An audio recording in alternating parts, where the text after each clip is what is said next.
तुम वजन अपना कम करो हैदर हयात खान। लेकिन इसको आगे वजन का पूरे बहन का रिश्ता दे रहे मुझे। You are overweight by a huge margin. And you are talking of military affairs. तुम्हारी बेटी का रिश्ता मांगा है, मैं ओवरवेट हूं, तो मतलब ये मेरा हेडेक है ना। Go to the gym first. My question to straight now. तुमने बहन का रिश्ता देना है मुझे। Why should I go to gym? गालियां नहीं, पाकिस्तान में गालियां नहीं, हैदर हयात खान किसी ने गाली का इस्तेमाल नहीं किया है। आप शब्द नहीं, आप शब्द नहीं। हैदर हयात खान आप एक पत्रकार हैं, कम से कम ये ध्यान रखिए कि दुनिया आपको देख रही है। तुम वजन अपना कम करो हैदर हयात खान।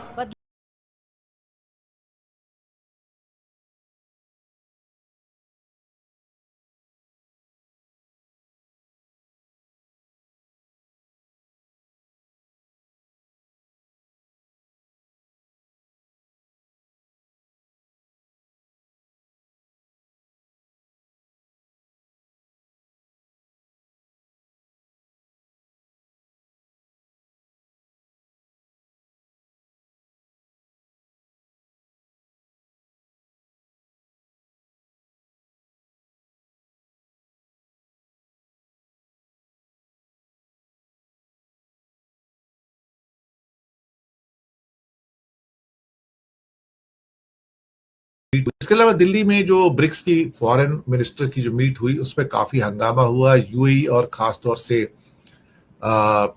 ईरान के फॉरेन मिनिस्टर की आपस में झड़प हो गई वहां पर, और वहां पर क्लैशेस हुए हैं और डायरेक्ट एक्यूजेशंस हुआ, जहां पे Abbas Araghchi explicitly accuse the UAE of direct involvement in the military operations against Iran. ये ना हम आपको सबूत देंगे, पहले आप सबूत दिखाइए अपना।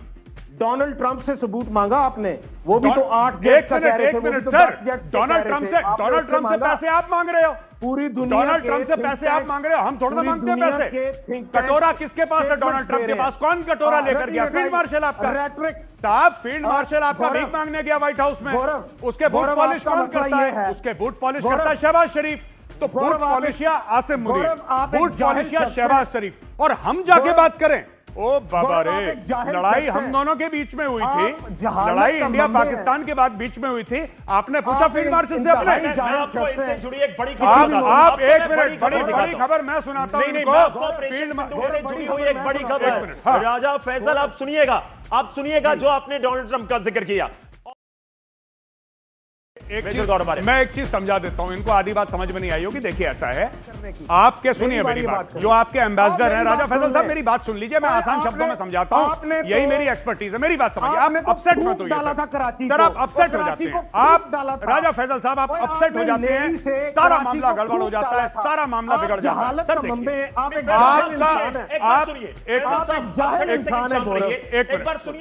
देखिए, अगर मैं आपकी बातों को सिर्फ लेके चलूं ना, और अगर आप सबूत मांग रहे हैं तो पूरी दुनिया से जाके मांगे। पूरी दुनिया के जो थिंक टैंक्स हैं वो चीख के बोल रहे हैं कि इंडिया के साथ बहुत बुरी हुई। अगर आपने सबूत दे राजा फैसल, एक थिंक टैंक की फोटोग्राफ दिखाइए।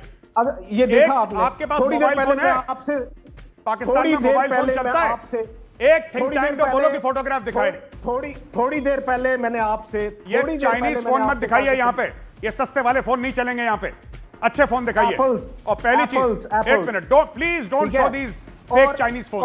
ये पता नहीं ये इंसान डमी लेकर आया है, ये जो 100-200 रुपए के डमीज हैं। मेरी बात सुनो, सबसे पहले एक फोटोग्राफ दिखाओ सैटेलाइट इमेज की राजा फैसल, एक फोटोग्राफ दिखाओ सैटेलाइट इमेज की, एक फोटोग्राफ राजा फैसल अगर दिखा दिया तो मैं यहाँ पे पूरे अपने जितने भी लोग देख रहे हैं, मैं सबके सामने सॉरी बोलूंगा, और आपको अपने पोते पोतियों को सुनाने के लिए कहानी मिल जाएगी कि गौरव आर्या ने सॉरी बोला था। बहुत इज्जत की बात है आपके लिए, आपको तमगा वमगा मिलेगा पाकिस्तान में। दिखाओ फोन, खोलो अपना।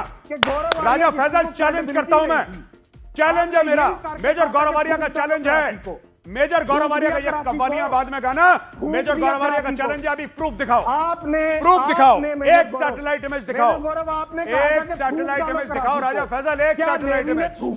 अरे यार, आप बाहर आइए ना थिंक टैंक से, जो आप कह रहे हैं। अब अरे इनके राजा फैसल इस तरह से बात होती है, आपको सीबीएस पर चाहिए सबूत हो गया ना आज। तो ये तो उस पॉइंट के ऊपर गया नहीं था, आपने शुरू कर लिया। एक गौरव, एक बात मैं बताता हूं, पाकिस्तान का एक बुज़दिल जनरल जो ऑपरेशन सिंदूर में घुसा था बंकर के अंदर, उसने अपने आप को फील्ड मार्शल बना दिया।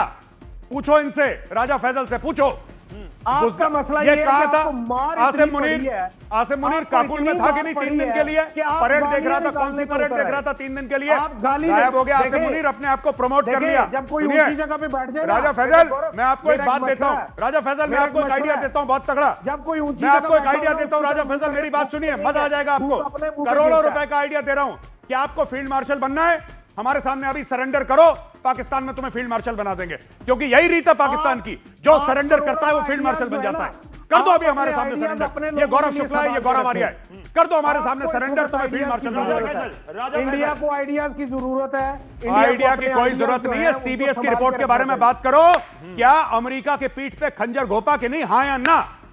नहीं गोपा, हम पीस के लिए काम कर रहे हैं। पाकिस्तान वो जो एक ट्वीट है, मैं रिक्वेस्ट करूंगा डायरेक्टर साहब को, वो जरा ट्वीट दिखाइए डोनाल्ड ट्रंप का, अगर आपके पास है वो ट्वीट।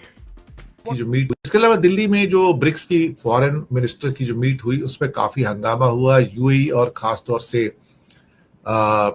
ईरान के फॉरेन मिनिस्टर की आपस में झड़प हो गई वहां पर, और वहां पर क्लैशेस हुए हैं और डायरेक्ट एक्यूजेशंस हुआ, जहां पे Abbas Araghchi explicitly accuse the UAE of direct involvement in the military operations against Iran. He claimed that the UAE provided military bases, airspace and intelligence to the US and Israel during their strikes on Iranian territory. ये policy warning थी इसके ऊपर, और ये अपने आप में काफी इंपॉर्टेंट था। जो खासतौर से जो टिफ हुई है वहां पर, इसमें शायद लावरोव साहब जो थे, खासतौर से जो रशियन फॉरेन मिनिस्टर थे, उन्होंने बीच बचाव करने की इसमें कुछ कोशिश की, जबकि थोड़ा दो देशों के बीच में काफी हीटेड एक्सचेंज हुआ तो उसको थोड़ा शांत करने की कोशिश की। पर हाँ, इसमें जो एक प्रमुखता से जो चीज निकल के आई कि भारत ओपनली बिल्कुल यूएई के साथ नजर आया। ये बात 12 साल बाद आज क्यों हुई? ये बात तो पुलवामा से पहले भी हो सकती थी। पुलवामा और पहलगाम होता ही नहीं। अगर शांति अमन की ही बात कर रहे हैं तो ये बात जिस समय चाइना में प्रेसिडेंट ट्रंप घूम रहे हैं, उस समय हमें ये क्यों ज्ञान आ रहा है कि हम पाकिस्तान से, और पाकिस्तान से तब जब वो चाइना से दोस्ती कर चुका, जब वो रशिया से दोस्ती कर चुका, जब वो ट्रंप के साथ उनके मीडिएशन में लगा हुआ है इजराइल के, तो हम फादरलैंड इजराइल को क्या कहेंगे अब कि हम पाकिस्तान से दोस्ती करने जा रहे हैं? जब जैसे ही पाकिस्तान के साथ दुश्मनी करते हैं या किसी भी मुसलमान कंट्री के साथ, तो आपको जानना चाहिए कि आपके बगल में जो बांग्लादेश है वो भी मुसलमान है, पाकिस्तान मुसलमान है, फिर तालिबान अफगानिस्तान मुसलमान है, मालदीव भी मुसलमान है। और जब आप इनको ईरान के साथ छोड़ के आप इजराइल के साथ जाएंगे तो दुनिया के 57 इस्लामी देश आपके साथ, आपके खिलाफ खड़े हो जाएंगे। फिर आपका पेट्रोल डीजल कहां से आप लेना है लीजिए। मतलब ये जो खिचड़ी आपने इतनी बना दी है, इतनी कड़वी खिचड़ी बना दी है कि इसको खीर बनाना मुश्किल है। ये नहीं बन सकता खीर। इसके लिए आपको बैठ के संवाद करना होगा लोगों से। रियलाइजेशन है तो उस रियलाइजेशन को पब्लिकली एक्सेप्ट करना होगा कि नहीं, ये गलतियां हमारी सरकार ने की हैं। आपके देखिए, आतंकवाद का निर्यात कर रहा है और आप जो है बातचीत की बात करते हैं। हमारी सरकार पूरी तरह से अमेरिका के सामने झुक गई है। अमेरिका के आदेश पर इस देश में अब काम हो रहा है। ट्रंप तो समझ गए कि भाई मोदी जी से हम जितने पंगा लेना चाहते हैं लेंगे, मोदी जी की कोई प्रतिक्रिया नहीं होने जा रही।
कार्यक्रम में आपका स्वागत है। मैं हूं आरफा खानम शेरवानी। बदले बदले से मेरे सरकार नजर आते हैं, न जाने किस बात के आसार नजर आते हैं। अभी 1 साल सिंदूर ऑपरेशन का मोदी सरकार ने बढ़ चढ़कर आन बान शान के साथ मनाया, लेकिन साथ ही अभी कुछ घंटे पहले एक बहुत ही महत्वपूर्ण इंटरव्यू रिलीज हुआ है। जो आरएसएस के बड़े नेता हैं होसाबले, उनका इंटरव्यू है। वो सीधे तौर पर विदेश नीति में तब्दीली के तौर पर दिखा रहे हैं। वो कह रहे हैं कि पाकिस्तान से बातचीत करने में कोई हर्ज नहीं है, हम तो उनको वीज़ा भी दे रहे हैं और उनके साथ एक तालमेल और एक बातचीत का नया दौर शुरू होना चाहिए। ये एक बड़ा पॉलिसी चेंज है, पहली बात। और दूसरी बड़ी बात यह है कि क्या आरएसएस अब विदेश नीति को डिक्टेट कर रहा है भारत की सरकार की।